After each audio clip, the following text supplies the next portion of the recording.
పారిపోతే నేను ముఖ్యమంత్రిగా బాధ్యత చేపట్టిన ఎంబడే ఆయన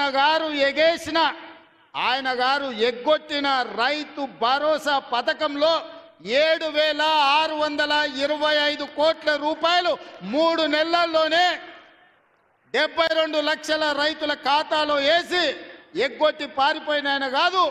ఇప్పుడు బాధ్యత తీసుకున్న మీ సోదరుడు మీ రైతు భరోసా పథకాన్ని అమలు చేస్తా అని ముఖ్యమంత్రిగా అధికారం చేపట్టిన 3 నెలల్లోనే రైతు భరోసా పథకం రైతు ఖాతాలో వేసిన.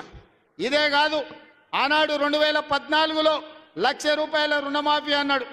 ఆ తర్వాత 4 విడతలు అన్నాడు. అసలు మిత్తి ఆయన ఆ ఖాతాలు వేసి 5 ఏళ్లకు ఆయన ఇచ్చిందంత మిత్తికే సరిపోయింది. అసలు అట్లనే రైతుల నెత్తి మీద మిగిలిపోయింది. మళ్ళీ 2018లో అదే మాట ఇచ్చిండు.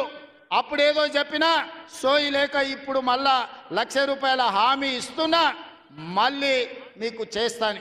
అధికారంలోకి వచ్చిన ఎంబడే మళ్ళా పాడిందే పాడరా పాసుపండ్ల దాసరి అన్నట్టు మళ్ళీ 4 విడతలు అన్నాడు. నట్టేట ముంచెండు.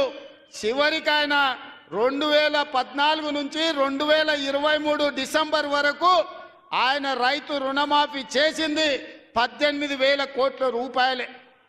2018 నుంచి 23 వరకు 11,000 కోట్ల రూపాయలు రైతుల ఖాతాలో వేస్తే అందులో 8,500 కోట్ల రూపాయలు మిత్తికే సరిపోయినాయి. ఆయన చేసిన రైతు రుణమాఫీ నికరంగా 3,000 కోట్ల రూపాయలే. కానీ మీ సోదరుడిగా, మీ బిడ్డగా, పాలమూరు బిడ్డగా, నల్లమల్ల అడవులో నుంచి వచ్చిన నేను ఒక రైతు బిడ్డగా 2 లక్షల రూపాయల రైతు రుణమాఫీ చేస్తా అని సరిగ్గా 60 రోజుల్లో 25,50,000 మంది రైతులకు 21,000 కోట్ల రూపాయలు 2 లక్షలు రుణమాఫీ చేసి ఇచ్చిన మాట నిలబెట్టుకొని మాట తప్పని మడమ తిప్పని పార్టీగా ఈరోజు 25,50,000 మంది రైతులకు 21,000 కోట్ల రూపాయల రైతు రుణమాఫీ చేసినాం. ఇవాళ రైతు రుణమాఫీ చేయలేదంటున్నాడు.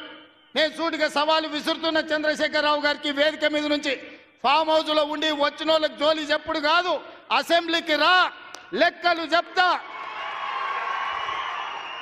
ఏ ఊర్లో, ఏ తండాలో, ఏ గూడెంలో ఏ రైతుకి ఎంత రుణమాఫీ చేసిందో 25,50,000 మంది రైతుల వివరాలు శాసనసభలో పెడతా. 21,000 కోట్ల రూపాయలు ఎవరి ఖాతాలో వేసినో నేను లెక్క చెప్తా. నీకు చిత్తశుద్ధి, నీకు నిజాయితీ ఉంటే రా, వచ్చే అసెంబ్లీలో నువ్వు మాట్లాడు, అడుగు. అదేవిధంగా ఆనాడు నువ్వు 5,000 రూపాయలు సంవత్సరానికి రైతు బంధు కింద 10,000 ఇస్తే నేను ఎన్నికల్లో 15,000 ఇస్తా అని చెప్పిన. కానీ ఏ రోజు కూడా చంద్రశేఖరరావు గారు మనం అప్పుల్లో లేవు, మనం ధనిక రాష్ట్రం, మన దగ్గర సంచుల కొద్దీ గుమ్మీల కొద్దీ రూపాయలు ఉన్నాయని అబద్ధాలు చెప్పిండు. వచ్చి చూస్తే గుమ్మీలు ఖాళీలు ఉన్నాయి. గుమ్మి కింద పందికొక్కులాగా కేసీఆర్ కుటుంబం మొత్తం తిని కూసున్నది.